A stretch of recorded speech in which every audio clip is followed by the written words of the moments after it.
नमस्कार मित्रांनो, स्वागत आहे तुमचं माय गव्हर्नमेंट ट्रॅक या यूट्यूब चॅनलवरती. तर या व्हिडिओमध्ये आपण स्पेसिफिकली पुणे मेट्रोचे जे विद्यार्थी प्रिपरेशन करत आहेत SET OTC किंवा JEE या पोस्टसाठी, तर त्यांच्यासाठी मेकॅनिकलचे आपण इम्पॉर्टंट क्वेश्चन्सची सिरीज स्टार्ट करत आहोत. याला आपण प्रॅक्टिस टेस्ट सुद्धा म्हणू शकता. जर तुम्ही व्हिडिओ पॉज करून त्या क्वेश्चनची आन्सर जर कमेंट बॉक्समध्ये देत असाल तर. एनिवे, क्वेश्चन झाल्यावरती आपण डिटेलमध्ये त्याचा आन्सर, सोल्युशन आणि त्यामागचे काही कन्सेप्ट्स किंवा एक्स्ट्रा डिटेल्स सुद्धा बघणार आहोत, जेणेकरून तुम्हाला फायदा होईल. कन्सेप्ट्स समजतील जेवढ्या जास्त होतील तेवढा. ठीक आहे, तर स्टार्ट करूया. बट बिफोर दॅट, जर तुम्हाला मेकॅनिकलच्या टेस्ट प्रॅक्टिस करायच्या असतील, अटेम्प्ट करायच्या असतील, तर तुम्ही MyGov ट्रॅक हे प्ले स्टोअरवरती ॲप्लिकेशन आहे, त्याला इन्स्टॉल करून त्यामध्ये टेस्ट अटेम्प्ट सुद्धा करू शकता. काही फ्री टेस्ट आहेत, काही पेड आहेत, ते बघू शकता तुम्ही. ओके, त्यामध्ये मराठीची सुद्धा टेस्ट सिरीज आपण स्पेसिफिकली पुणे मेट्रोसाठी बनवलेली आहे. 15 टेस्ट मिळतील तुम्हाला, तर ते सुद्धा तुम्ही घेऊ शकता.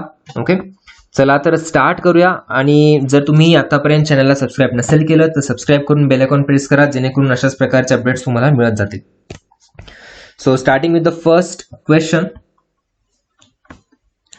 तुम्हाला स्क्रीनवरती दिसत आहे. तुम्ही व्हिडिओ पॉज करून वाचून त्या क्वेश्चनचं जे काही करेक्ट आन्सर आहे ते कमेंट बॉक्समध्ये देऊ सुद्धा शकता. Okay, so first question is, all perfect gases change in volume by 1/273 of its original volume at 0 degree Celsius for every 1 degree Celsius change in temperature when the pressure remains constant. This statement is called as what? तर या स्टेटमेंटला कुठल्या लॉचं statement आहे? Option आहे first Boyle's law, option second Charles law, option 3 Gay Lussac's law की option D Joule's law. Okay, correct answer जर तुम्हाला माहिती असेल तर तुम्ही कमेंट बॉक्समध्ये कमेंट करू शकता. तर तुम्हाला ओळखायचं आहे की हे जे स्टेटमेंट आहे क्वेश्चनमध्ये ते कुठल्या लॉचं स्टेटमेंट आहे. ओके, 5 सेकंड्स आहे तुम्हाला व्हिडिओ पॉज करून कमेंट बॉक्समध्ये आन्सर देण्यासाठी. सो करेक्ट आन्सर जे काय आहे ते मी आता तुम्हाला सांगत आहे. करेक्ट आन्सर आहे ऑप्शन बी चार्ल्स लॉ. तर मेन फोकस आपल्याला कशावरती ठेवायचं आहे, काय कॉन्स्टंट आहे ते बघायचं आपल्याला. ठीक आहे, तर याच्यामध्ये काय दिलंय, वेन प्रेशर इज कॉन्स्टंट. लक्षात ठेवा, वेन प्रेशर इज कॉन्स्टंट, तर त्या केसमध्ये कुठला लॉ आपण यूज करतो, चार्ल्स लॉ. आणि प्रेशर जेव्हा कॉन्स्टंट असते तेव्हा काय होतं, तर काही गॅस लॉज आणि प्रॉपर डिटेलमध्ये एक्सप्लेनेशन मी तुम्हाला इथे देणार आहे. बघू शकता, आयडियल गॅसचं इक्वेशन तुम्हाला तर माहिती आहे. आयडियल गॅसचं इक्वेशन काय आहे, PV = nRT. ओके, तर आता गॅस लॉज आहेत आपल्याकडे. किती लॉज आहेत, बॉयल्स लॉ आहे, चार्ल्स लॉ आहे, गे-लुसेक्स लॉ. मेनली तर हे 3च आहेत.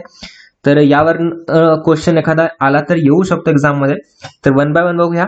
हा जो बॉयल्स लॉ आहे सर्वात स्टार्टिंगला फर्स्ट, तर त्याच्यामध्ये काय असतं, बॉयल्स लॉ मध्ये टेम्परेचर कॉन्स्टंट असतं आणि PV = nRT. आता टेम्परेचर कॉन्स्टंट म्हटल्यावरती काय ना, P product of pressure into volume is constant. Okay, तर हे झालं तुमचा बॉयल्स लॉ. चार्ल्स लॉ जो आता आपण पाहतोय, चार्ल्स लॉ मध्ये काय असतं, प्रेशर कॉन्स्टंट असतं. चार्ल्स लॉ मध्ये बघू शकता की वेन P1 = P2, तर त्या केसमध्ये जेव्हा प्रेशर कॉन्स्टंट असतं, इथे मी लिहितोय शॉर्ट मध्ये, तुम्हाला एक क्लिअरली अंडरस्टँड होऊन जाईल. चार्ल्स लॉ याच्यामध्ये काय असतं, प्रेशर जे असतं ते असतं कॉन्स्टंट. आता प्रेशर कॉन्स्टंट म्हटल्यावर काय असतं, volume is directly proportional to temperature. आता प्रेशर जेव्हा कॉन्स्टंट असतं तेव्हा volume directly proportional to temperature. Okay, तर या केसमध्ये इक्वेशन काय होणार तुमचं, V/T = कॉन्स्टंट असं पण लिहू शकतो. आणि जे थर्ड लॉ आहे गे-लुसेक लॉ, तर याच्यामध्ये काय असतं, काय कॉन्स्टंट असतं, व्हॉल्यूम कॉन्स्टंट असतं. व्हॉल्यूम = कॉन्स्टंट, तर त्या केसमध्ये आपण असं लिहू शकतो का, P is directly proportional to temperature, म्हणजे P/T इज कॉन्स्टंट. ठीक आहे, तर अशा टाईपचे तुम्हाला हे लॉज आहेत ते लक्षात ठेवायचे आहे. त्याच्यामध्ये PV = कॉन्स्टंट म्हणजे P1 V1 = P2 V2, तर हे लिहू शकता तुम्ही. ठीक आहे, तर क्वेश्चन कडे येऊया आपण, की क्वेश्चन मध्ये काय विचारलेलं होतं की प्रेशर कॉन्स्टंट म्हणजे आयसोबॅरिक प्रोसेस होती, तर त्या केसमध्ये कुठला लॉ आपण यूज करतो, चार्ल्स लॉ. बॉयल्स लॉ कधी, जेव्हा टेम्परेचर कॉन्स्टंट, प्रेशर कॉन्स्टंट म्हणजे चार्ल्स लॉ, त्याच्यामध्ये V directly proportional to T असतं. गे-लुसेक लॉ मध्ये काय कॉन्स्टंट असतं, व्हॉल्यूम कॉन्स्टंट असतं. आणि जूल्स लॉ काय असतं, ते जूल्स लॉ मध्ये प्रॉपर सगळी energy of the system remains constant असतं. ठीक आहे, आपण एनर्जीला इथे कॉन्स्टंट करू शकतो. नेक्स्ट नेक्स्ट क्वेश्चन बघूया. When cutoff ratio is dash, the efficiency of diesel cycle approaches to auto cycle efficiency. Answer माहिती असेल तर व्हिडिओ पॉज करून आन्सर कमेंट बॉक्समध्ये देऊ शकता. Option A 0, option B 1/5, option C 4/5 की ऑप्शन डी 1. काय विचारलंय? When cut off ratio is dash तेव्हा efficiency of diesel cycle approaches to efficiency of auto cycle. तर सुरुवातीला तुम्हाला डिझेल सायकल म्हणजे काय माहिती असणं आवश्यक आहे. ऑटो सायकल म्हणजे काय, दोघांमधला डिफरन्स, आणि कट ऑफ रेशो म्हणजे काय, तर त्या सर्व गोष्टी आपण बघणार आहोत. तर या क्वेश्चनचा आन्सर आहे ऑप्शन ए. जेव्हा कट ऑफ रेशोला आपण रोनी सुद्धा डिनोट करतो, डिपेंड आहे. वेगवेगळ्या बुक्समध्ये वेगवेगळ्या प्रकारचे नोटेशन्स दिलेले आहेत. कट ऑफ रेशो जेव्हा 0 असतो तेव्हा इफिशियन्सी ऑफ काय diesel is approaches to efficiency of Otto. Okay, तर इथे डायग्राम मध्ये मी तुम्हाला क्लिअरली दाखवेल. बघू शकता तुम्ही ऑटो सायकल मी मेन्शन केलेली आहे, डिझेल सायकल मेन्शन केलेली आहे. तर पीव्ही डायग्राम बघतो आपण, तर ऑटो सायकल मध्ये काय असतं, 2 कॉन्स्टंट व्हॉल्यूम प्रोसेस असतात. इथे बघू शकता 1, 4 आणि 2, 3 ह्या ज्या 2 आहेत त्या कॉन्स्टंट व्हॉल्यूम प्रोसेस आहेत, आणि 2 ज्या आहेत आयसेंट्रॉपिक आहेत. म्हणजेच 1 to 2 आणि 3 to 4 ह्या ज्या आहेत त्या आयसेंट्रॉपिक प्रोसेस. म्हणजे 2 कॉन्स्टंट व्हॉल्यूम आणि 2 आयसेंट्रॉपिक प्रोसेस म्हणजे ऑटो सायकल. आणि डिझेल सायकल मध्ये काय असतं, डिझेल सायकल मध्ये 1 कॉन्स्टंट प्रेशर, 1 कॉन्स्टंट व्हॉल्यूम आणि 2 ज्या असतात त्या आयसेंट्रॉपिक प्रोसेस असतात. ओके, तर हा बेसिक डिफरन्स आहे. कधी कधी एक्झाम मध्ये डायरेक्टली क्वेश्चन विचारला जातो की डिझेल सायकल मध्ये काय प्रोसेस असतात, किती, म्हणजे 2 कॉन्स्टंट व्हॉल्यूम, 2 आयसेंट्रॉपिक, हे बरोबर आहे का ते बरोबर आहे, असे ऑप्शन्स दिलेले असतात. तर त्याच्यामुळे auto cycle, diesel cycle clear असायला पाहिजे तुम्हाला. आणि कट ऑफ रेशो म्हणजे काय, cut off ratio is nothing but the ratio of cylinder volume after and before the combustion process. Okay, लक्षात ठेवा. कट ऑफ रेशो म्हणजे काय, जे व्हॉल्यूम असतं सिलेंडरचं after two before combustion process त्याला म्हणायचं cut off ratio. Okay, it is the ratio of volumes. आणि डिझेल सायकल मध्ये जेव्हा कट ऑफ रेशो डिक्रीज होतो तेव्हा efficiency of diesel cycle increase होते. आणि इफिशियन्सीचे पण फॉर्म्युलेज आहेत, पण ऑटो सायकलची इफिशियन्सी तुम्ही लक्षात ठेवू शकता 1 - 1 upon R raise to gamma -1. R म्हणजे हे असतं तुमचं कॉम्प्रेशन रेशो, RC पण म्हणतो आपण त्याला. तर डिझेल सायकल मध्ये पण कट ऑफ रेशो ची टर्म इन्क्लूड होते. ओके, आणि लक्षात ठेवा डिझेल सायकलची इफिशियन्सी इन्क्रीज होते जेव्हा कट ऑफ रेशो डिक्रीज होतो. ओके, तर क्वेश्चनचा आन्सर कळाला तुम्हाला. Wien cut off ratio is 0, जेव्हा आपण डिझेल सायकलच्या इफिशियन्सी मध्ये कट ऑफ रेशोची व्हॅल्यू 0 ठेवाल ते approximately efficiency to Otto cycle म्हणजे इक्वल होते. तर त्याच्यामुळे when cut off ratio is 0 then efficiency of diesel cycle approaches to Otto cycle. Next question बघूया. ॲटॉमिक मास ऑफ ऑक्सिजन विचारले. ऑक्सिजनचा ॲटॉमिक मास विचारलाय किती आहे. तर कमेंट बॉक्समध्ये आन्सर करू शकता. ज्यांना माहिती आहे त्यांना व्हिडिओ पॉज करून. ऑप्शन आहे 8, 18, 16 की 32. ओके, 8, 18, 16 की 32 ॲटॉमिक मास ऑफ ऑक्सिजन विचारले. तर करेक्ट आन्सर आहे याचं ऑप्शन सी 16 आहे atomic mass of oxygen. Okay, तर ॲटॉमिक मास आणि ॲटॉमिक नंबर मध्ये काही लोकांना कन्फ्युजन होतं प्रत्येक वेळेस. तर ॲटॉमिक मास म्हणजे काय, it is associated with the number of neutrons and protons. Atomic mass म्हणजे neutrons plus protons. Okay, it is associated with the number of neutrons आणि प्रोटॉन्स म्हणजे न्यूट्रॉन्सची संख्या प्लस प्रोटॉन्सची संख्या. तर ते झालं ॲटॉमिक मास. आणि that are present in a particular nucleus of an element. आणि ॲटॉमिक नंबर म्हणजे काय, it is usually the number of protons present in a element's nucleus. फक्त नंबर ऑफ प्रोटॉन्स म्हणजे काय, ॲटॉमिक नंबर. ॲटॉमिक मास म्हणजे number of protons plus number of neutrons. तर याच्यामध्ये oxygen मध्ये काय येणार, 8 + 8 टोटल किती असणार, 16. जर कार्बनचा विचार केला तर कार्बन मध्ये किती, ॲटॉमिक मास ऑफ कार्बन किती, 12. ॲटॉमिक मास ऑफ नायट्रोजन किती, 14. ऑक्सिजनचं पाहिलं आपण किती, 16. ओके, तर हे गोष्टी तुम्हाला लक्षात ठेवायला पाहिजे. सल्फरचं किती असतं, 32. नेक्स्ट पुढचा question. The gas turbine cycle with regenerator improve what. Regenerator आपण जर गॅस टर्बाइन सायकल मध्ये लावलं तर ते काय इम्प्रूव्ह करेल, efficiency, thermal efficiency. Option B work ratio, option C avoids pollution की option D none of this. तर gas turbine cycle with regenerator improve what. Correct answer ज्यांना माहिती आहे त्यांनी कमेंट बॉक्समध्ये आन्सर कमेंट करा. तर करेक्ट आन्सर आहे ऑप्शन ए, दॅट इज रिजनरेटर लावल्यानंतर गॅस टर्बाइन मध्ये काय इम्प्रूव्ह करतं, थर्मल इफिशियन्सी इम्प्रूव्ह होती. ओके, तुम्हाला दाखवतो मी की रिजनरेटर कुठे वापरतात आणि काय काम करतं नेमकं. बघू शकता 1 to 2 कॉम्प्रेसर होते, कॉम्प्रेशन प्रोसेस होते 1 to 2 मध्ये, 2 to 3 कंबशन चेंबर आहे, 3 to 4 इथे एक्सपान्शन होते टर्बाइन मध्ये, आणि टर्बाइन मधून जे काही एक्झॉस्ट गॅसेस येतात, ठीक आहे, तर ते रिजनरेटर एक तिथे लावलेलं असतं आणि ते रिजनरेटर काय करतं, प्रीहीट करतं, म्हणजे ते गॅसेसची हीट घेऊन या कंप्रेसर मधून जाणारी जे एअर असते त्याला प्रीहीट करण्याचं काम रिजनरेटर करतं, आणि त्याच्यामुळे काय होतं, thermal efficiency simple gas turbine सायकलची इन्क्रीज होते. ओके, त्याच्यामुळे the gas turbine cycle with regenerator improve the thermal efficiency. अजून डिटेलमध्ये बघायचं असेल तुम्ही बघू शकता इथे. Cycle of a gas turbine with regeneration is formed from a simple Ericsson-Breton cycle of the gas turbine by introducing a regenerative heat exchanger. एक nothing काय रिजनरेटर म्हणजे काय, लाईक हीट एक्सचेंजर्स असतं, in which the compressed air from the air compressor is preheated. ठीक आहे, जे compressed air compressor मधून जात होती तर ती preheated by means of heat taken away from the flue gases. Okay, जी फ्ल्यू गॅसेस मधून हीट येते तर त्या हीटने हे कंप्रेसर मधलं जे एअर येते त्याला हीट करण्याचं काम, प्रीहीट करण्याचं काम रिजनरेटर करतं. ओके, पुढचा question, which of the following process can be made reversible with the help of regenerator. Regenerator आपण यूज करून कुठल्या प्रोसेस रिव्हर्सेबल बनवू शकतो, constant pressure process, constant volume process, constant PV raise to n process, की all of the above. Okay, तर correct answer जे काय असेल ते कमेंट बॉक्समध्ये द्या. तर या क्वेश्चनचा correct answer all of the above, म्हणजे कॉन्स्टंट प्रेशर, कॉन्स्टंट व्हॉल्यूम आणि कॉन्स्टंट म्हणजे polytropic process. PV raise to n म्हणजे काय, पॉलिट्रॉपिक. एन जेव्हा असतं ते पॉलिट्रॉपिक असतं आणि पीव्ही रेस टू गॅमा जेव्हा असतं ते ॲडियाबॅटिक असतं, आणि नुसतं PV is equal to constant असेल तर आयसोथर्मल प्रोसेस. तर these three processes, constant pressure, constant volume आणि polytropic process, can be made reversible with the help of regenerator. So correct answer is option D, all of the above. इथे बघू शकता तुम्हाला diagram सुद्धा दिलेली आहे, PV diagram. तर त्याच्यामध्ये आयसोबॅरिक, आयसोबॅरिक म्हणजे काय, कॉन्स्टंट प्रेशर प्रोसेस. तर पीव्ही आणि त्याचा पॉवर जो एन असतो. ओके, मी इथे लिहितो, एन लिहिण्यापेक्षा मला वाटतं पीव्ही रेस टू, जेव्हा जर मी इथे 0 लिहिलं तर काय होणार, ही कॉन्स्टंट प्रेशर प्रोसेस होणार, बरोबर. आयसोथर्मल म्हणजे काय, पीव्ही रेस टू 1 आयसोथर्मल झाली. ॲडियाबॅटिक म्हणजे काय, पीव्ही रेस टू गॅमा. आणि आयसोमेट्रिक किंवा आपण याला कॉन्स्टंट व्हॉल्यूम प्रोसेस सुद्धा म्हणतो, ते काय असतं, PV raise to infinity is equal to constant, म्हणजे हे व्हॉल्यूम कॉन्स्टंट झालं. तर हा पीव्ही डायग्राम तुम्हाला लक्षात ठेवणं खूप इम्पॉर्टंट आहे, समजून घेणं. Okay, next question, 1 kg of carbon produces dash kg of carbon dioxide.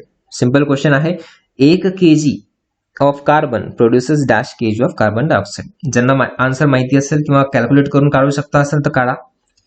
तर या क्वेश्चनचा आन्सर आहे 11/3. आता ते कसं आहे ना, C carbon plus oxygen it gives what, CO2, बरोबर. तर कार्बनचा ॲटॉमिक मास किती आहे, कार्बनचं आत्ताच आपण पाहिलं 12, ऑक्सिजनचं पाहिलं 2 × 16 म्हणजेच 32 झालं, आणि CO2चं किती येतं, 44. तर ह्या बेसिक आहेत जे कंपाऊंड्स तुम्हाला माहिती असणं आवश्यक आहे. तर आता मला 1 kg of carbon, 1 kg कार्बनचं 1 kg घ्यायचंय, मग मी काय करणार, 12 ने डिवाइड करणार, 12/12 हे झालं 32/12, आणि इकडे काय झालं 44/12. हे तर 1 झालं, म्हणजे 1 kg of carbon produces dash kg of carbon dioxide. आपल्याला CO2 किती प्रोड्यूस होते, किती kg ऑफ CO2 प्रोड्यूस होते ते आपल्याला काढायचंय. तर इथे बघू शकता तुम्ही 2 ने जर डिवाइड केलं तर इथे 11/3 येते माझा आन्सर, जे की आपलं करेक्ट आन्सर आहे. म्हणजे 1 kg of carbon produces 11/3 kg of carbon dioxide. Okay, so C is the correct answer. पुढचा question, the kinetic energy per kg of molecule of any gas at absolute temperature T is equal to what. काय विचारले, kinetic energy per kg of molecule of any gas at absolute temperature T is equal to, आणि त्याच्यामध्ये RU nothing but universal gas constant, त्याला आपण R बारने सुद्धा denote करतो, त्याची व्हॅल्यू असते 8.314 हे किलो जूल पर kg केल्विन मध्ये मी सांगत आहे. ओके, तर kinetic energy per kg of molecule of any gas काय विचारले, RU × T, 1.5 RU × T, 2 RU × T की 3 RU × T. जे काय करेक्ट आन्सर असेल ते करेक्ट कमेंट बॉक्समध्ये लिहू शकता, ज्यांना माहिती असेल त्यांना. सो करेक्ट आन्सर हे आहे 1.5 RU इंटू टी, म्हणजेच kinetic energy per KG of molecule of any gas is nothing but 3/2 R bar T. या फॉर्मॅटमध्ये तुम्ही इक्वेशन पाहिलेलं असेल 3/2 RT.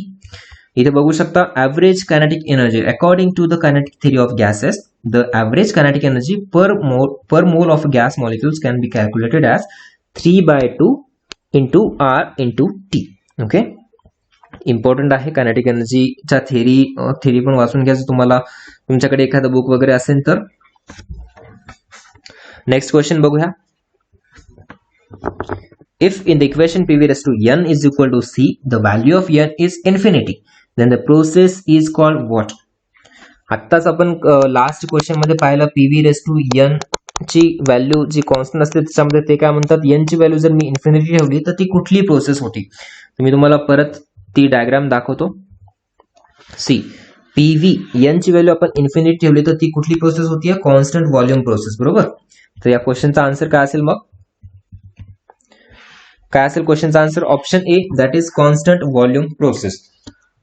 So A is the correct answer.